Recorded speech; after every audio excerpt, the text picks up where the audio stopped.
Good evening, viewers. We at Mwembe Resort, where today I bring you one of the most wonderful person I've met in this line of business. And also, she's a very jovial person. I know you guys will love the interview. And she runs some of the businesses in Malindi. And today here, we are in one of the most lucrative Retrico. This is a bookshop whereby she keeps like everything. Every book you would want would get here.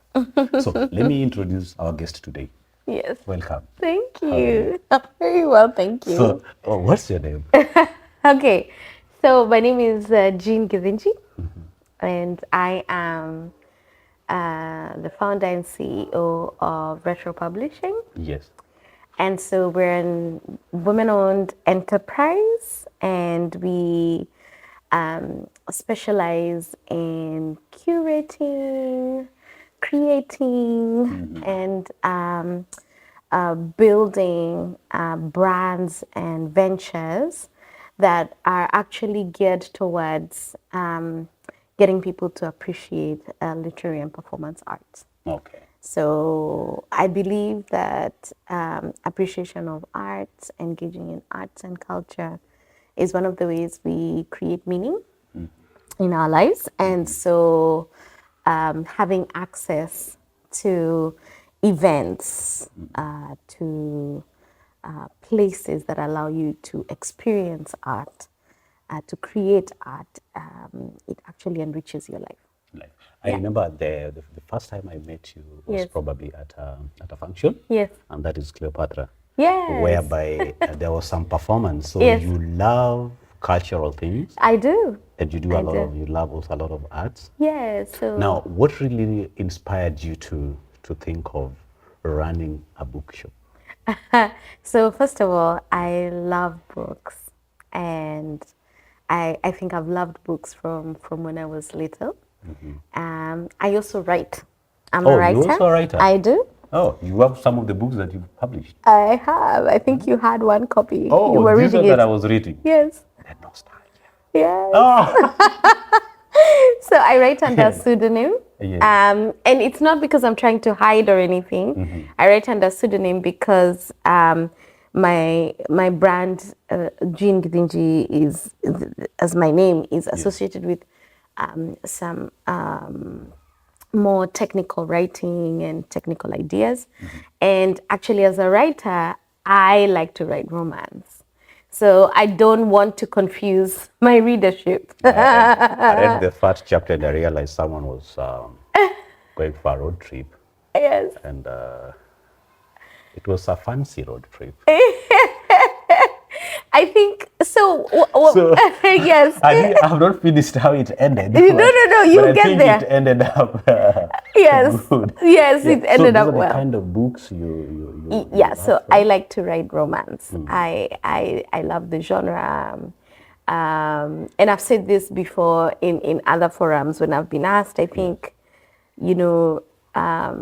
romance books actually shape a lot of our ideas Yes. about love and relationships. And as an avid reader, there's a dominance of the Western world in how we conceptualize and fantasize about how love and relationships play out. And I just, I look for myself in these books and I don't find myself. And when I say that, it's like, okay, when we were young, I remember in, I think, class 4, 5, 6, we were reading Sweet Valley High. Yes. But Sweet Valley High was nothing like our high school. It was totally different. It was totally different, right? But I also think that in the same way they were meeting in the hallway during recess and yes, us guys had funkies. But you see, We had functions where boys' schools would visit the girls' schools. There was a lot of hoopla. People used Those to... are during Science Congress, my friend. Science Congress, and there was romance. There was romance. There are people who used to sit and they sit pamoja, they get to know each other, and then they write each other letters. Kwanza now Part mail. of the letters is one thing that we can talk about, the letters. And you remember those English we used to use back then? Hey, we would really pour out everything to you guys. Exactly. Were you But guys even getting time to read them? of course, Kwanzaa, What time? during when the mail would be delivered in high school, I remember you just used to wait to feel and to hear you've been sent for a letter. You know, hey, my friend, Hey, we used to love. I it remember one was time I received a letter. That lady really talked to me. really, I think over and over. I yes, still have a copy of that letter. really, You see, what this lady did was coming up. There was those write-up pads yeah. that you could Yes, buy. These, the 25 canopad. pieces. Yes, yes, So this lady like went and bought a 50 pages. yes. And you see, from the beginning of the first term, having like we met over the December. Yes. So the beginning of the first term, we will again meet in April. Yes. So she could write the whole of that term Oh, wow. and keep. So by the time You come she for was sending holidays. it back to me, Yes. my friend, hey, term 2, the beginning of term 2, she managed to confuse me the whole of half that term. You didn't 'Cause see, study? I needed to read this, and then she could put some emojis, could draw some flowers. And You know, and love hearts. And then with an arrow and then your name and her name over there. Are those things still Let exist? me tell you, that is romance. Are these kids doing this today? I have no idea. I think they probably do it using emojis and on their phone. These days Yes. everything's on phone. And Yes. you see now we even disconnect with them. Yeah. Because when they are here, they're like, Mom, is there Wi-Fi. Wi-Fi? You know? The moment you give that password, Yes. you are done. Kamisa, They're you done even with you. forgotten. No. You're forgotten. They send each other pictures and things like that. But so what I was looking for in romance novels, even the you know the teen romances, is you try to look for yourself there, and you're like, okay, I really like this because it's very exciting, you know, love and kissing boys is so exciting for teenagers, and or kissing whoever it is you want to kiss. It's very exciting, you know, and you know, having access to a book that would have said, okay, this chick was in State House Girls, Yeah. and the boy was in Dagoretti High School. Group of schools. Yes, and they wrote each other a letter and they said, you know, there's a function. We're supposed to go to Jamhuri High for Science Congress. I tell you. Can you make sure you have a project so that we meet? And you see those things you would communicate in advance. In advance. Because those letters take time before they are delivered. 3 weeks at least. 3 weeks at least. So you have to prepare yourself. And it was very forward planning. I mean, that would have been so exciting to read. So what really motivates you to doing more of, because that is a very, very sensitive part of human life. Yes. When you want to talk about love, I think, to me, it is a very sensitive You part should. of which communication is key to it. Right. But do you feel you've been able to capture that in your book? I certainly try to be real, as real as I can be. And sometimes there are things I do successfully, and some things that I don't do successfully. And I think this is the journey of being a writer.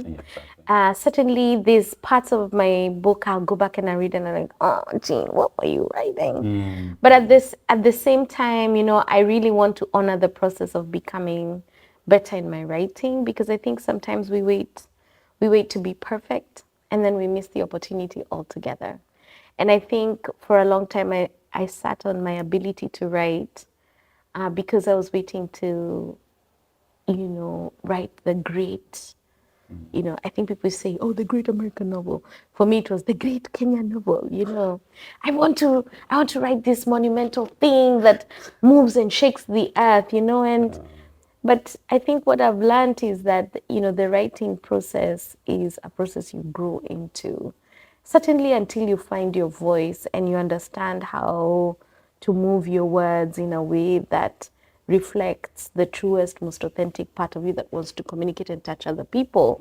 Yes. It takes a while. Because you see, at the end of the day, you want to bring up a book Yeah. that is probably going to get into people. People are going to love that book, so that you're able to sell it. And then because I'm a reader, I know the books that speak to me the most are the ones where I feel I can relate, or there's a connection and there's an authenticity that the writer has in expressing this world and creating this world, and it's actually very inviting. So for me, I feel as though when I'm busy trying to be a good writer, I tend to miss the magic that allows people to connect with your writing. So, but that whole process is I think you said, romance is sensitive. For me, I think writing is sensitive because it's such an intimate journey that you go on as a writer. I remember every time I share this book, some people say, "Is this you in this story?" I'm like, no. So like you're writing your own story? No, I'm not. Actually, I was trying to write this book very authentically and saying, okay, this is how this would look like in my head. This is how I would experience it. And so sometimes it makes me laugh when people are like, is that you or whatever. It makes me really laugh. So who is Jean Githinji? In what sense? Because I've seen a jovial person. Yes. So much outgoing person, and you have a lot of fun, and you're nice, going out, people want to be around you. And also I'm seeing Jean is now focused, seated down on a table and want to come up with a book, and I'm imagining the content of that book. Yes. And this other aspect of your life. Yes. So what has your life been?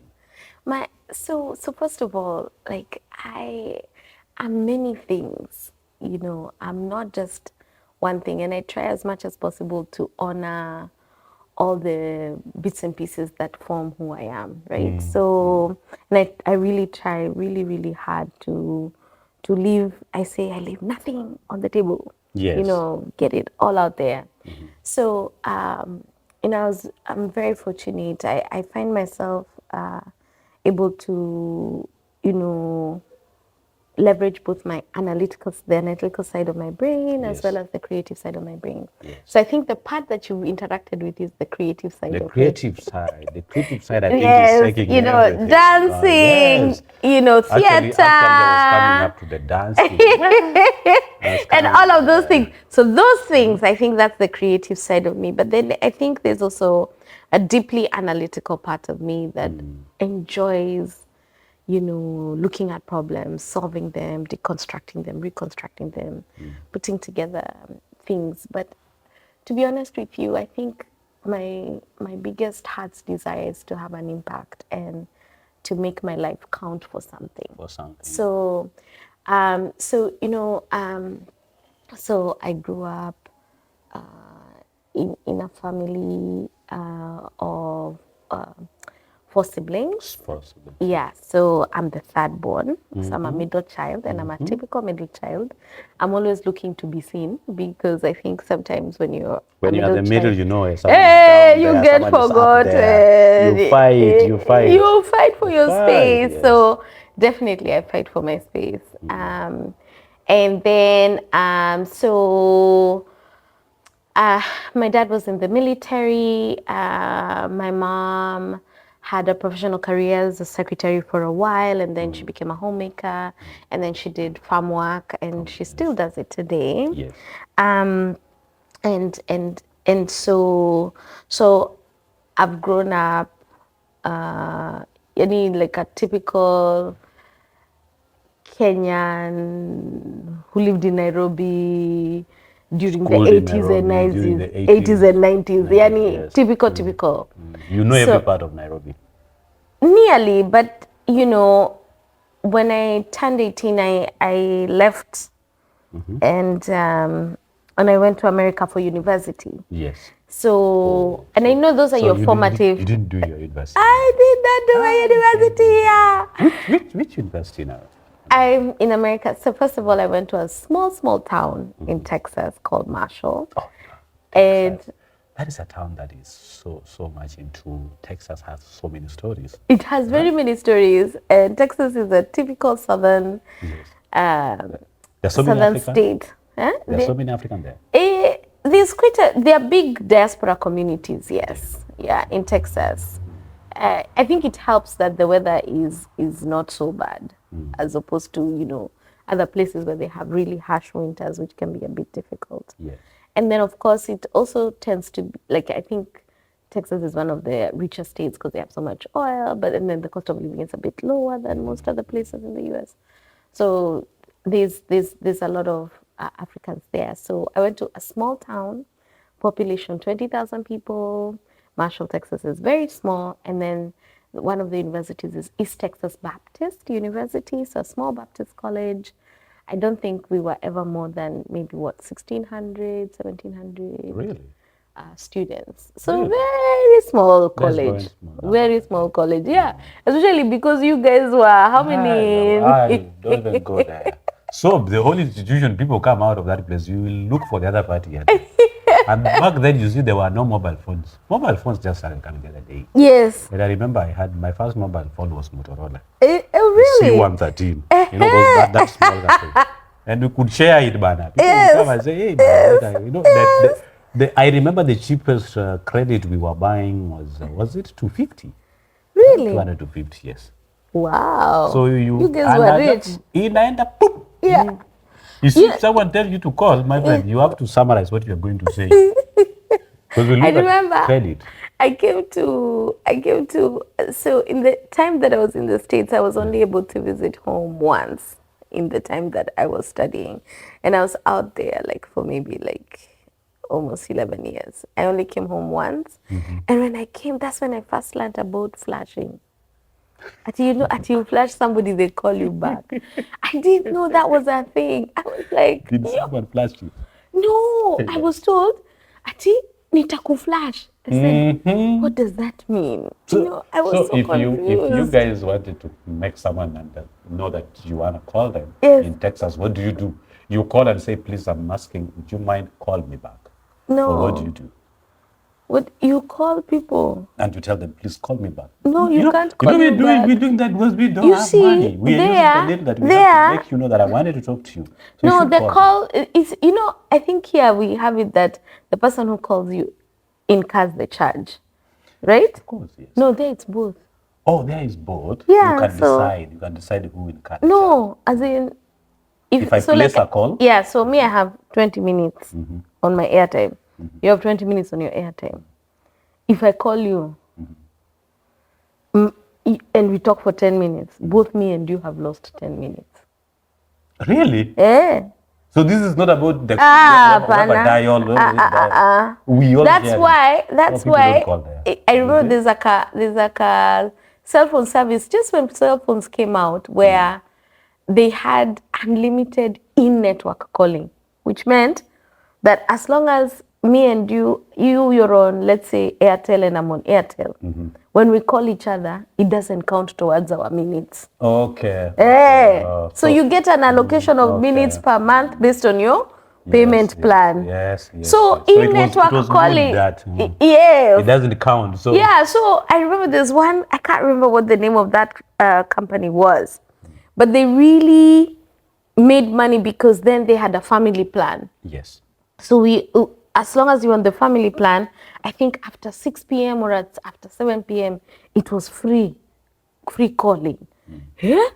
So now you start organizing yourself so that you guys can talk on the phone. By the way, but you don't have the accent of Texas people. Oh my God, I can really put sounds together like an American accent. And especially when I really need to, so that you can actually understand who I am. But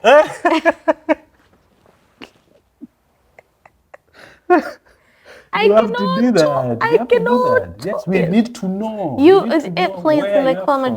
need to know. Yeah. Now we are just talking here. No, I think sometimes. Our mother tongue. Yeah, it's so funny. There's a friend of mine who tells me that my American accent comes out when I'm very angry, or I'm trying to tell someone off, or I'm trying to make a point that they're making. Man, do you hear me? But I think also there's this thing I think people do when you're trying to fit in is, and I think this is normal for most people. You're trying so hard to fit in, so I start talking like you, so that you feel like So you feel. some sort of sense How of many years belonging. did you stay there? How many years? Almost 11. 11 years. So you think 11 years you didn't want to feel like you want to talk the way they talk. I did. You let it flow. Yeah, because automatically. everybody, I think this is the immigrant experience in America. People tell you, oh, you have an accent. Yeah. You have an accent. And after some while, you kind of develop almost like a chip on your shoulder about, I have an accent, I have an African accent. But you don't know that you have an accent. And sometimes, and certainly I think this is the experience of most people. I think when you have an accent, people think you're dumb because maybe you speak. You're trying to force it. Yeah, You're trying to make people know. yeah, so sometimes. I'm from there, you know. So anyway, so needless to say, I think we've gone all over the place. But I think you asked me where I was. So that's where I went to school. I went to school in East Texas for undergrad. Then for graduate school, I went now to the Northeast. I was in New Jersey. And so I finished my graduate studies. I worked for a little bit in. What did you study? Okay, so first of all, I'm all over the place, the way I'm all over the place with my career. So for undergrad, I studied a Bachelor of Science, Computer Information Systems and Mathematics. Okay. And then for my grad school, I did Diplomacy and International Relations and an MBA in Finance. So you can be our ambassador somewhere.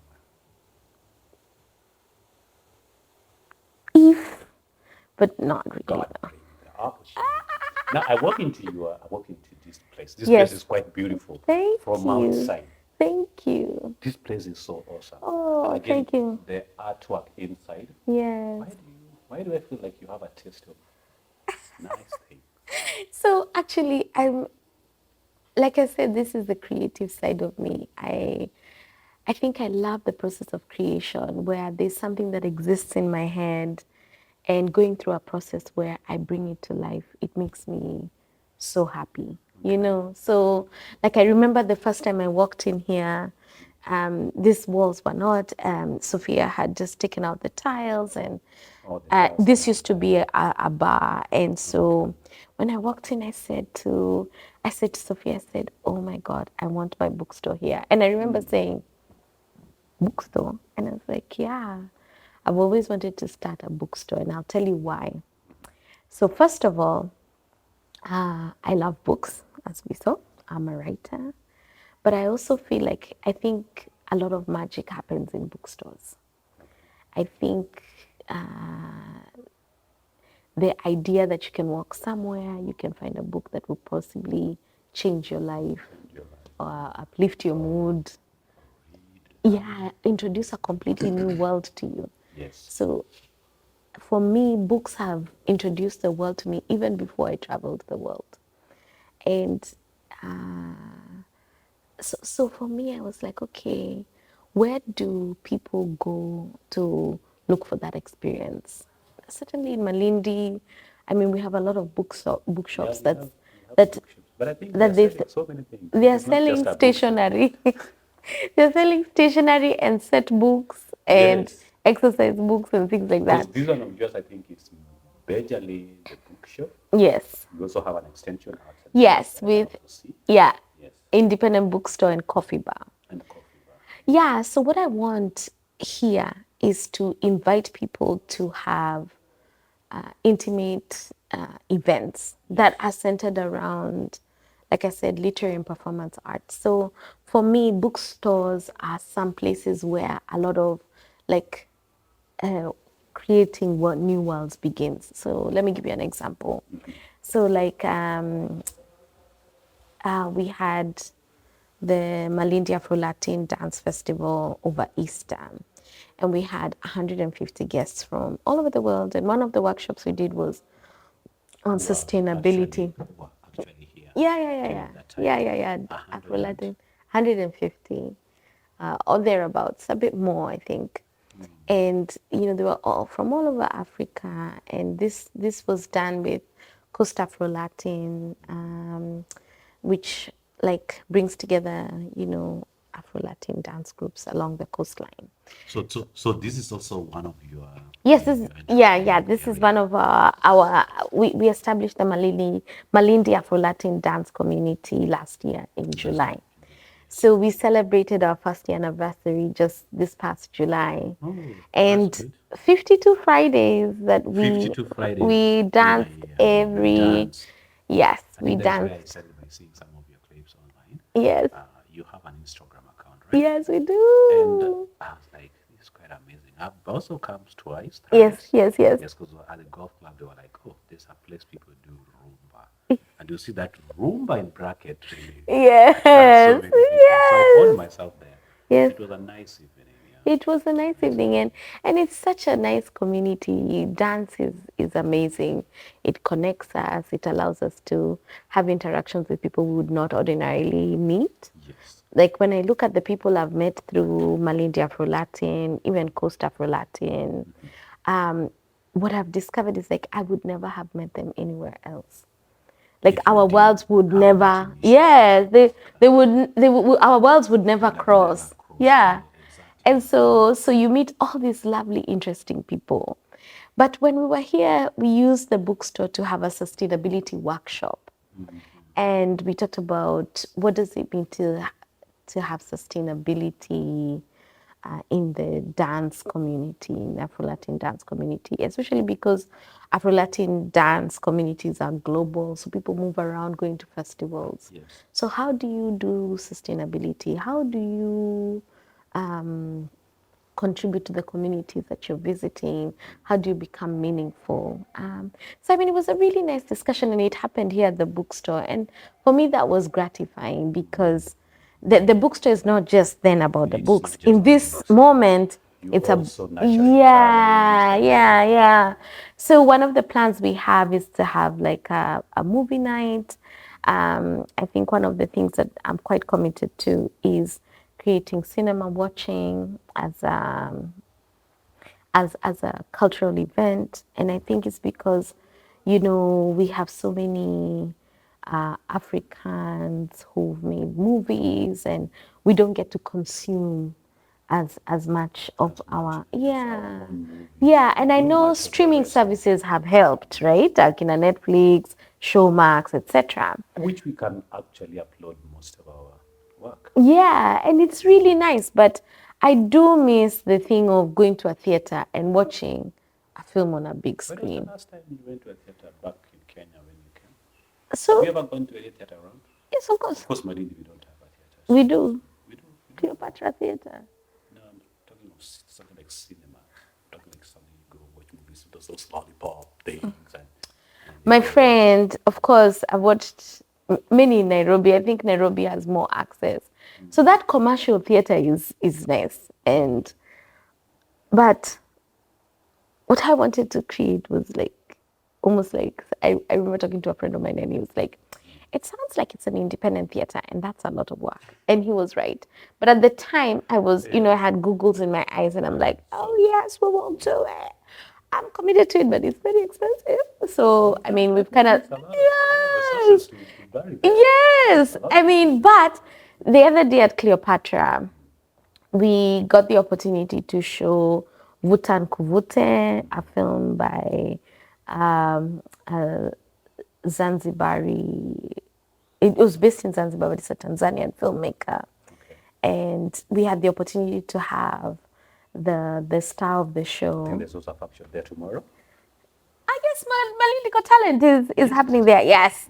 So Cleopatra, we showed the movie. We had Iklas Vora come here, and she came to the bookstore and talked to us about the whole movie making process. And I think you had, Gutu Yes, Yes, on the very good to show. know that. Yes. Yeah. So he Yes. interviewed The her. storyteller, the Yeah, the famous guy. storyteller. So he got a chance to interview like a class, and it was so exciting. Again, so the bookstore was a place where we gathered to talk about film. And I want more of those things so that we can connect with, African filmmakers and ask them, okay, so why did you make this movie? What did you do? How did you do it? And it was such a beautiful experience.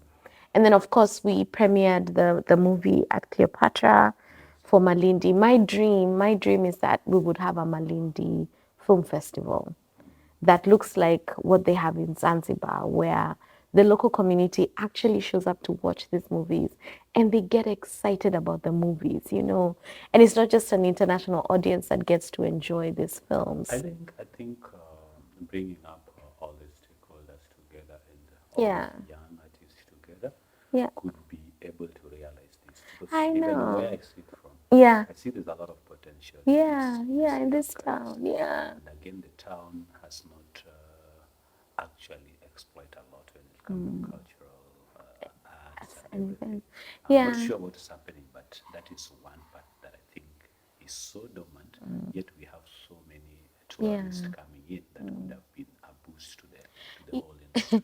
Yeah, I mean, I think 2 weeks ago, I gave a talk at the Malindi Museum Society, which I joined, by the way, and I think people should join the Malindi Museum Society Yes. because, and one of my talks was about it was the soul of a town is really about arts and culture. I think arts and culture give a town, a city, the soul. Exactly. And it's the soul that draws people to come back and to keep coming back. So I ask myself, okay, I love Malindi. I love that it's at the beach. It's beautiful. Malindi is very grounding. I feel good when I'm here. But there's only so much you can see of the beach and the ocean. And the ocean. Yes. So what else do people do here? I So think people like you need to be in Malindi because as I see it, or as I say, yes. a lot needs to be done Yeah. when it comes to the art and even the cultural Team, yeah. celebrations and the rest. But I think are the Mandinians also ready to embrace this? Yeah. Well, That is another question because you would organize for such an event. What makes it so good? What makes it so fancy is when people turn out. So I think it really means like a lot of marketing for them to know that, or even our own people are able to come up with this and able to entertain us. So we Yeah. really need to boost them. We really need Yeah. to give them support. Yeah. Also, they are young. Yeah. So they can do it. Yeah. And to be honest with you, I think the thing that gives me hope is that, okay, look, I'm sure at some point in Nairobi, things were at this stage where Yes. there's Exactly. very Yes, little, but exactly. as the population There are grows, people that we have pushed. yes, and we have to stay the course because the more people know, the more people engage, the more people show up. Like, I think I've been so encouraged, like with Malindi Afro Latin. In the beginning, it was just a core group of us. But ever since then, it's been different faces, different people people. come Yeah, in, new people yes. come and experience. And you And see the number is yes, and this is our joy, right? yes, the number has been grown. Yeah. And A big number. and also we've grown in our skill. I mean, I looked at the videos of how we were when we started. What a lot. It was hilarious.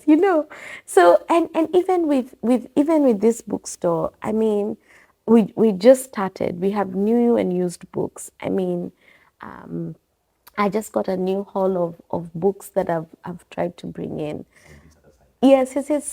So this is the used book section, and then I have some new books for children there, and I have you also have books for children. yes. So these are the line. Yes, these are the books for children. And then that side, I have some Kenyan authors on the, the, On the upper side. yeah. And then on this side, I have classics. So I grew up reading classics, things like Jane Eyre, Treasure Island, Anna Karenina, Oliver Twist, The Scarlet Letter, Uncle Tom's Cabin. Those are the things we read.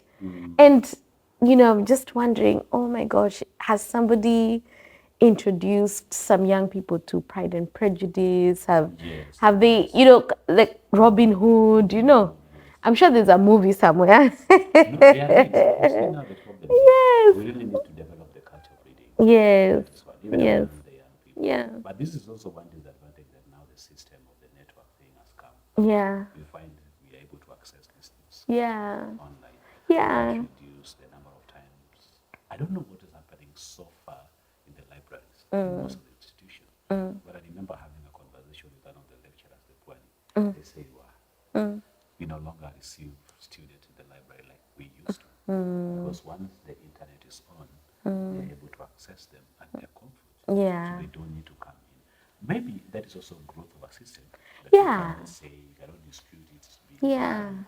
but are we still able to develop the need of, I need to go to a library somewhere, pick a book? Or I need to go to a bookstore. Actually, I remember when the phenomena of ebooks came out and everybody said, oh, it's the death of bookstores. But actually, what's happened is there's been a reversal where people now begin to appreciate independent bookstores. They appreciate spaces where they can actually go see a book. And even me, I have very many ebooks on my Kindle, for instance, but I have equally as many books, because I enjoy. This is nice arrangement. I like the artwork that you have Yes, here. And yes, so far around, and again the center. yes, the console. Yeah, yeah, yeah. Someone once told me that bookshop is about the arrangement, artwork Yes, inside. That yes, is what enticed people to, I want to go back there. exactly. But now